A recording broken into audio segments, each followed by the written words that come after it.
ট্রাম্পের যা মানে আমরা অভিব্যক্তি এই মুহূর্তে দেখতে পাচ্ছি, কোথাও গিয়ে দিশেহারা ট্রাম্প, এটা তো স্পষ্ট যে কোথাও গিয়ে জানো তুমি কোথাও একটা দিশেহারা। আমরা একটা প্রবাদ জানি যে আহত বাঘ কিন্তু অত্যন্ত হিংস্র। ডোনাল্ড ট্রাম্প কোথাও গিয়ে ইরানকে এবার পরমাণু অ্যাটাক করে দেবে না তো? প্রথম কথা, আমি বাঘ মানি না। আমি উনাকে মানে যথেষ্ট রেসপেক্ট দিয়ে বলছি, আমি অন্য কিছু মানি যেটা আমি একটা পাবলিক চ্যানেলে বলতে পারবো না। দ্বিতীয় জিনিসটা হচ্ছে যে পরমাণু যদি অ্যাটাক করে আমেরিকা, তাহলে কিন্তু আমেরিকার যা ক্ষতি হতে পারে আমেরিকা ভেবেও কুল পাবে না। এটা হিরোশিমা নাগাসাকির ক্যালেন্ডারের সময় নয়। একদম একদম, আমি এই এক্সাম্পলটাই টানতে যাচ্ছিলাম সুভাষিস, যে কারণ আমেরিকার তো একটা কালো ইতিহাস রয়েছে, একটা কলঙ্কময় অধ্যায় এটা। আমি সেই কারণে বলছিলাম যে কথাই তো বলে ইতিহাসের পুনরাবৃত্তি ঘটে। শুধু তাই নয়, আমি একটা বই পড়েছিলাম, আমি বইটার নামটা সঠিকভাবে মনে করতে পারছি না, এক্সপ্লানেশনস অফ দ্য মিস্টেকস বা এরকম কিছু নাম।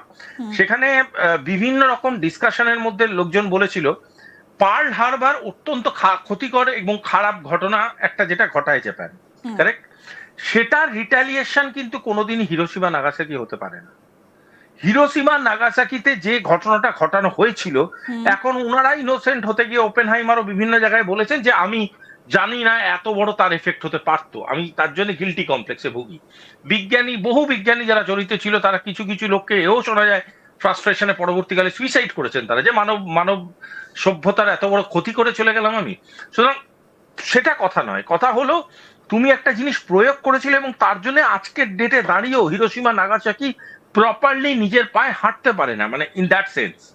আমার কাছে কথাটা হলো যে আজকে যদি আমেরিকা মনে করে এরম ধরনের ঘটনা তেহরানে ঘটাবে বা এরম ধরনের ঘটনা ইরানে ঘটাবে, আমেরিকা একটা কথা ভুলে যাচ্ছে, আজকে কিন্তু তারাই একমাত্র নিউক্লিয়ার পাওয়ার নয়।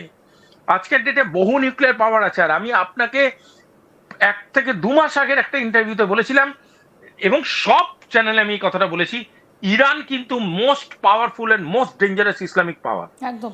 ইরান কিন্তু যদি হিট করে, ইরান কিন্তু ছোটখাটো কোনো হিট করবে না, বুঝে শুনে। এরা যোদ্ধার জাত, এরা যুদ্ধ করে এসছে, এরা জানে কিভাবে বাংকারে থেকে দিনের পর দিন ফাইট করে যেতে হয়। একদম, শিয়া রক্ত একেবারে ইরানের শরীরে বইছে। এবং গতকাল রাতেও কিন্তু দুবাইতে একের পর এক অ্যাটাক করে গেছে।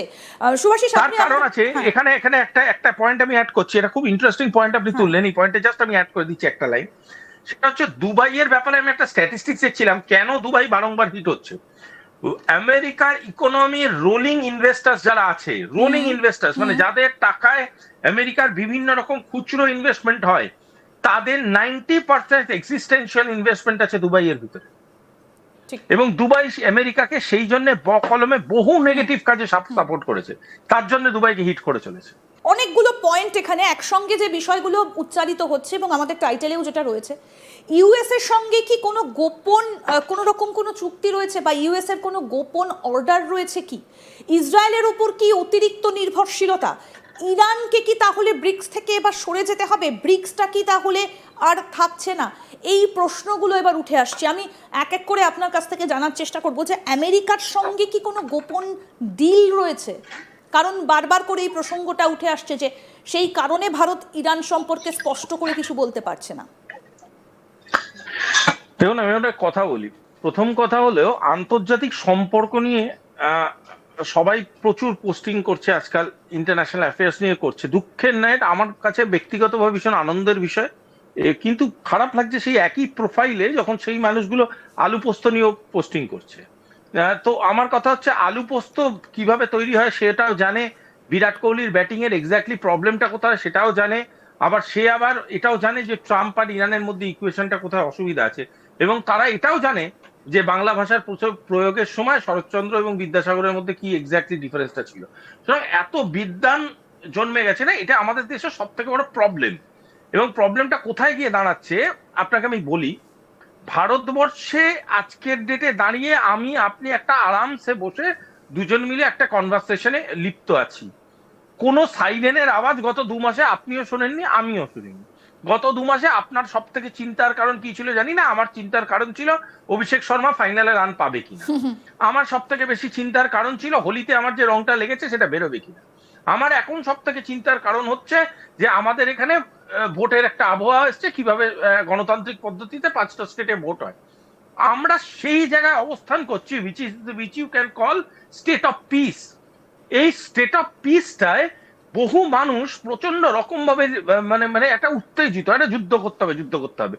আপনি ভেবে দেখবেন, আপনার সমাজের আশেপাশে চোখ ঘুরিয়ে দেখবেন, যাদের বয়স 70-এর ঊর্ধ্বে, অর্থাৎ যারা অধিকাংশ 61 যুদ্ধ দেখেছে, 71 দেখেছে, কিংবা পরবর্তীকালে যারা আরেকটু কম বয়সে কার্গিলটা অ্যাটলিস্ট দেখেছে, ওই সময় ওই জায়গায় দাঁড়িয়ে, যদিও কার্গিলটা একটা রিজনাল কনফ্লিক্ট ছিল, একটা জায়গা সীমাবদ্ধ ছিল, সেই কোনো মানুষ দেখবেন যুদ্ধ চায় না।